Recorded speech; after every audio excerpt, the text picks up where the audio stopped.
네, 오늘 말씀 잠언 19장 21절과 16장 9절입니다. 잠언 19장 21절과 16장 9절에 사람의 마음에는 많은 계획이 있어도 오직 여호와의 뜻이 완전히 서리라.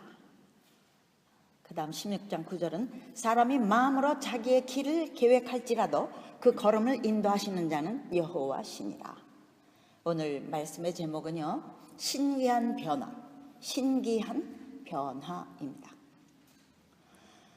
이 본문의 말씀을 가만히 보면 우리 자신은 알지 못할지라도 우리 인생을 조성해 가시는 컨덕터가 우리 앞에 계시다는 내용입니다. 하나님께서 내 생각은 너희 생각과 다르면 내 길은 너희 길과 다르다고 말씀하셨죠. 우리가 진정 하나님의 길을 따르기 원한다면 조만간에는 sooner or later 우리의 계획을 놔버려야만 할 것을 짐작할 수 있습니다. 빨리 놓을수록 좋은 거죠. 그러나 우리의 본성은 내 것을 내려놓고 보이지 않는 하나님의 말씀을 따르는 것을 거부합니다. 그래서 처음엔 우리 스스로의 왕국을 세우기 위해서 많은 계획을 세웁니다. 자신의 안전보장을 위해서죠. 그리고는 열심히 노력만 하면 성공할 것을 굳게 믿고 온 인생을 쏟아붓습니다. 마치 앞을 못 보는 소경이 차를 전 속력으로 몰고 가는 것 같이 말해요. 이런 때에 부딪힘과 상처와 실패가 없다면 이 사람은 하나님께 버리운 자식이 아닌가 생각해 봐야죠. 달리는 차에 브레이크가 없다는 걸 상상해 보세요. 브레이크는 저주가 아니라 생명을 구해주는 중요한 것입니다. 그러므로 우리는 부딪힘과 상처와 실패의 어려움을 싫어하지 말고 오히려 감사해야 합니다. 이 브레이크가 없다면 우리는 빨리 구덩이로 들어갈 뿐입니다. 문제가 없이 잘 되는 사람을 부러워하지 마세요. 그것은 하나님 앞에 진짜 망하는 길일 수 있기 때문입니다. 우리가 알 것은 우리는 연속적인 변화, constant correction, 끊임없는 고침을 받아야 하는 사람들입니다. 이때에 우리의 자존심을 살려두면 우리는 고침받을 길이 없습니다. 평생토록 겸손의 길을 걸어가야죠. 우리의 마음이 겸손할 때에만 남에게 지적을 당하고도 감사할 여유가 있는 겁니다. 우리가 아무리 가장 잘 아는 분야라고 해도 뭘 안다고 생각하면 이미 틀린 장소에 서 있는 것입니다. 고린도전서 8장 2절, 만일 누구든지 무엇을 아는 줄로 생각하면 아직도 마땅히 알 것을 알지 못하는 것이요. 또 10장 12절, 그런즉 선줄로 생각하는 자는 넘어질까 조심하라. 그러니까 남들을 가르치는 선생들, 교수들, 목사들, 지도자들이 자신이 뭘 안다고 생각할 때 마귀의 타겟이 되기가 쉬운 거죠. 우리는 언제나 우리 자신이 모른다는 것을 알아야만 합니다. 오직 성령님만 참으로 아시는 분입니다. 고린도전서 2장 10절, 오직 하나님이 성령으로 이것을 우리에게 보이셨으니 성령은 모든 것 곧 하나님의 깊은 것이라도 통달하시느니라. 결국 하나님과 우리 사이에 성령님이라는 매개체가 없다면 우린 제대로 아는 것이 하나도 없는 것입니다. 모든 인류가 셀 수도 없이 많은 생각을 하며 하루하루를 사는데 말입니다. 성령님이 아니라면 마지막 하나님 앞에 가져갈 생각이 단 한 가지도 없는 것이죠. 언제나 배우는 태도로 언제나 깨어있고 아주 조심하는 태도만이 세이프 존, 안전지대입니다. 이 성령님의 중요성, 게다가 이 성령님과 우리가 하나됨을 믿는 믿음이 얼마나 엄청나게 중요한지요. 이 하나됨을 믿지 못하고 끝없이 의심하고 의혹하는 마음은 또다시 마귀의 타겟이 될 때가 많습니다. 우리가 틀린 생각을 해도요, 신속히 잡아주시는 성령님이신 것을 믿어야 합니다. 두려움과 근심이 없이 항상 기도하고 대화하며 항상 성령님께 매달리는 일이 습관화되어야 실수가 없습니다. 아무리 출중한 기술로 바이올린을 켤 줄 알아도 항상 지휘자를 바라보며 의식해야만 음악의 하모니가 연주됩니다.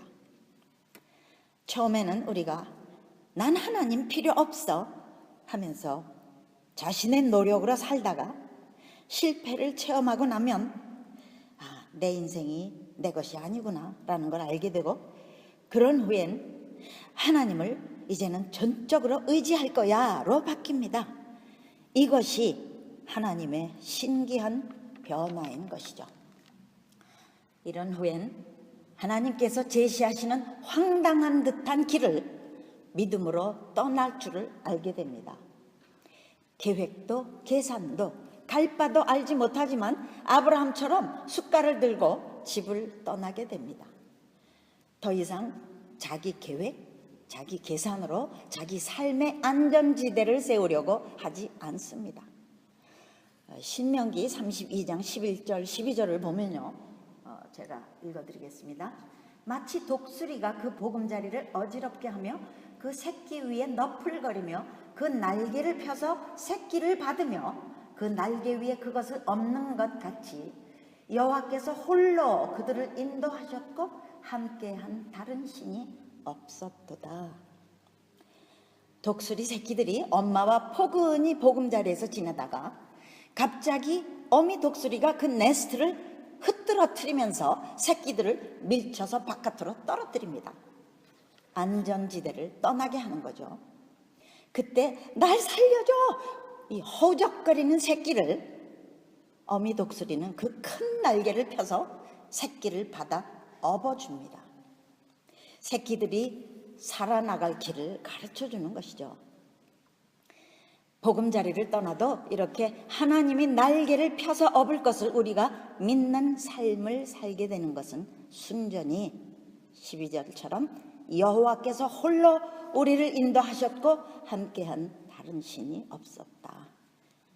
영광이 하나님께만 드려져야 할 일입니다. 에베소 3장 20절에 하나님은 어떠한 분이신가 하는 것이 잘 표현되어 있습니다. 우리의 온갖 구하는 것이나 생각하는 것에 더 넘치도록 능히 하시는 분이라고 했어요. 이것을 Amplified Bible로 보면요, 엄청납니다. 제가 읽을게요. He is able to do super abundantly, far over and above all that we dare ask and think, infinitely beyond our highest prayers, desires, thoughts, hopes or dreams. 좀 길지만요. 하나님은 모든 걸 넘치게 풍부하게 하실 분인데 우리가 감히 요구하고 상상하는 것을 넘치고도 능가하는 정도를 지난 것으로, 이게 지금 직역을 하느라고 길어요. 그 모든 것을 지난 것으로 우리가 가장 높은 것을 기도하고 소원하고 생각하고 소망하고 꿈꾸는 모든 것까지도 영원히 넘치게 능히 하시는 하나님이다 라고 말하고 있어요. 우리가 뭔가를 소원하여 기도할 때 하나님을 너무 작게 여기고 인색하게 잘 안 주시는 하나님으로 여긴 것을 회개해야 합니다. 복받을 그릇이 안 됐을 때 이런 생각을 많이 하죠. 근데 복받을 그릇이 안 되고 그것을 복받을 때가 안 됐다고 우리는 말해요. 근데 사실은 우리가 그릇이 안 된 거예요. 시편 50편 21절에 보면 내가 잠잠하였더니 네가 나를 너와 같은 줄로 생각하였도다 라고 하나님이 말씀하세요. 우리의 형편을 따라 하나님을 곡해하는 일이 얼마나 많습니까? 그럴 때마다 우리는 눈을 들어서 훨씬 더 우리의 훌륭한 장래를 보시는 하나님을 바라볼 수 있어야 합니다. 자신의 삶을 스스로 운영하려던 마음을 하나님이 운영하시도록 내려놓는 일에는 영적 싸움이 치열합니다. 말씀을 믿는 건 붕 뜬 것 같고요. 부정적인 환경을 보면 마저 하는 우리의 이 본성을 끊임없이 거부해야 합니다. 요셉처럼 끈질기게 보여주신 꿈을 잡고 소망을 놓지 않고 하루를 잘 살 줄 알아야 합니다. 이 하루를 잘 사는 것이 대단한 은혜죠. 이런 때에 우리는 하나님의 증거를 보고 싶어하고 또 사람들에게 보이고 싶은 마음 때문에 자꾸 안타까운 마음이 듭니다. 그러나 기억할 것은 믿음의 사람 어느 누구에게도 하나님이 때마다 증거를 주시고 발을 내디드라 하신 적이 없습니다. 물이 없는 풀장에요. 뛰어내리면 내가 물을 줄게 라고 하나님 말씀하실 때에 믿음으로 뛰어내린 사람은 하나님이 풀장 바닥에 물을 주셨습니다. 물을 주시면 뛰어내리죠 하던 때와는 참으로 다른 신기한 변화입니다. 게다가 온통 자기만 알던 우리가 그리스도가 나타나기 위하여 자기 부인, 자기 죽음을 실천하게 되다니요. 예수님은 그는 흥하여야 하겠고 나는 쇠하여야 하리라 라고 말하는 세례 요한을 여인이 낳은 자 중에 가장 큰 자라고 하셨습니다. 하늘의 뜻을 위해 자아의 죽음을 아무렇지도 않게 여기는 사람을 큰 자라고 하셨어요. 이런 사람이 바로 하늘의 에이전트요. 내가 잘되기 위해 남을 누르는 세상과는 다른 태도로 사는 사람입니다.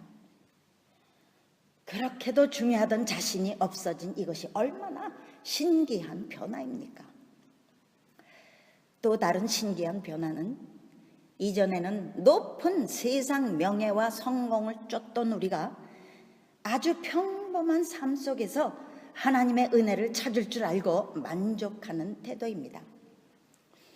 말씀 안에서 아주 작고 세미한 하나님 음성을 받을 줄 아는 그런 사람이 되어가는 특별한 은총이죠. 성경 역사상에 없는 엄청난 표적과 기사를 행하게 하셨던 엘리야도 세미한 소리를 듣는 법을 배우고 나서야 승천했습니다. 강한 바람과 지진과 불이 없어도 평상시에 하나님의 gentle whisper를 듣는 법을 배우는 게 매우 중요한 것입니다. 어떤 특별한 임재의 느낌이 없어도 믿음으로 하나님을 아주 잘 예배할 수 있습니다. 마치 지휘자가 지휘봉을 휘두르지 않아도 그 눈썹을 치켜 올린다든지 숨을 들여 마시는 숨결로도 그 사인을 알아채는 것과 같은 일이죠. 우리 모두 이스라엘 백성이 광야에서 매일 아침 똑같은 만나를 일찌감치 주었던 것을 기억하죠. 출애굽기 16장 4절에 여호와께서 모세에게 이르시되 보라 내가 너희를 위하여 하늘에서 양식을 비같이 내리리니 백성이 나가서 일용할 것을 날마다 거둘 것이라. 또 15절에는 이는 여호와께서 너희에게 주어 먹게 하신 양식이라 라고 했어요. 이렇게 매일같이 만나를 주는 것은 하루 이상 그것을 두면 구더기가 생기고 냄새가 났기 때문이에요. 그날의 말씀은 매일 그날에 받아야지 그날을 온전히 삽니다. 어제의 말씀은 이미 효력을 잃어요. 우리가 말씀을 들을 때에도 매일 똑같은 성경, 같은 내용이라고 말씀을 지루한 것으로 받는 사람은 민수기 21장 5절처럼 하나님이 하늘에서 비같이 내리신 만나를 이 박한 식물 miserable food 이라고 하면서 we detest this miserable food 우리는 아주 이 음식을 싫어하노라 아주 혐오한다 라고 표현을 합니다. 매일 똑같이 읽는 만나 성경이라도 그 안에서 새로운 은혜와 새로운 이해, 깨달음을 찾는 사람은 언제나 놀라운 새 생명을 받습니다. 만나라는 단어의 뜻이 이것이 무엇이냐 이죠. 이것이 무엇이냐라고 신기해하며 마치 만나를 처음 대할 때처럼 새로운 은혜를 찾는 사람은 그날 먹게 하시는 희한한 양식을 똑같은 말씀이라도 또 받습니다. 새로운 내용의 말씀이 아닐지라도 하나님의 세미한 음성을 그 말씀 안에 들을 줄 아는 것이죠. 이 구원의 메시지 많이 듣죠. 이 구원의 메시지를 연거푸 들어도 이런 태도를 가지면 새로운 은혜가 하늘에서 비같이 쏟아지는 거예요. 이것이 무엇이냐 하며 온 관심을 쏟아 말씀을 대하는 사람은 구원의 감격과 은혜가 끊이지 않습니다. 되풀이되는 말씀, 되풀이되는 예배에 관심을 갖는 이런 태도는 바로 하나님에 대한 우리의 관심이요 사랑입니다.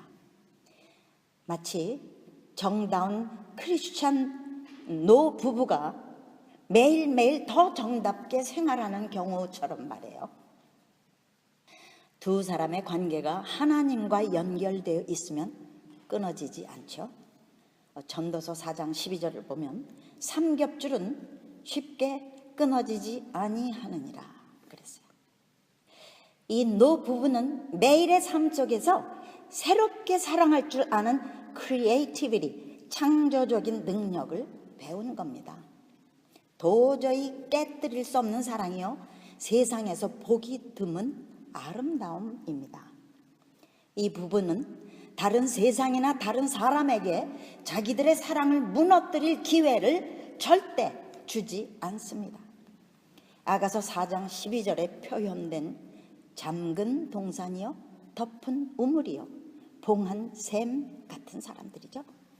바깥 다른 데로 흘러나가지 않는 하나님과의 사랑이요 서로 간의 사랑을 하는 사람들이죠. 이렇게 하나님의 사랑이 성숙해지면 자신의 중요성이 차츰 사라집니다. 아버지 한 분만 영광 받으시기를 참으로 간절히 소원하게 되죠. 하나님이 주시는 이러한 신기한 변화는 우리 믿는 자들을 또한 신기한 사람으로 만들게 되어서 다른 사람들과 또 세상의 증인이 되게 하십니다. 오늘 제가 여러분께 부탁드리고 싶은 것은 우리가 말씀을 듣는 그 순간부터 신속히 우리 자신을 바꾸는 민첩함입니다. 이런 신기한 변화를 빨리 갖는 사람들이 다 됩시다. 옥토인 마음은 속히 반응하고 강팍한 마음은 하나님 음성을 들어도 이스라엘 백성처럼 속히 따라오지 않습니다. 열 처녀 중에 우리 열 처녀 얘기 나오죠. 열 처녀 중에 느린 5 처녀가 되지 말고 빠른 5 처녀가 되어야 신랑과 함께 들어갑니다. 우리 모두 이제는 자신을 떠나 그리스도를 내세울 줄 아는 신기한 변화를 성령님을 의지하여 온전히 이룰 뿐 아니라 매일 똑같은 말씀과 예배가 되풀이되는 가운데서도 하나님의 세미한 음성을 새로운 사랑으로 들을 줄 아는 신기한 사람들이 다 되시기를 주님의 이름으로 축원드립니다. 아멘. 기도하시겠습니다. 사랑하는 우리의 아버지 하나님, 우리 안에 성령님으로 인해서 이러한 신기한 변화를 매일 주심을 감사드립니다. 또 새로워지고 더 새로워지기를 사모합니다. 우리 안에 더 많은 내적인 변화가 끊이지 않고 우리 속에서 우러나게 하여 주옵소서. 말씀으로 언제나 새로워지며 능력을 얻으며 새 힘을 얻는 우리 모두가 되게 하심을 감사드리오며 예수님 이름으로 기도드리옵나이다. 아멘.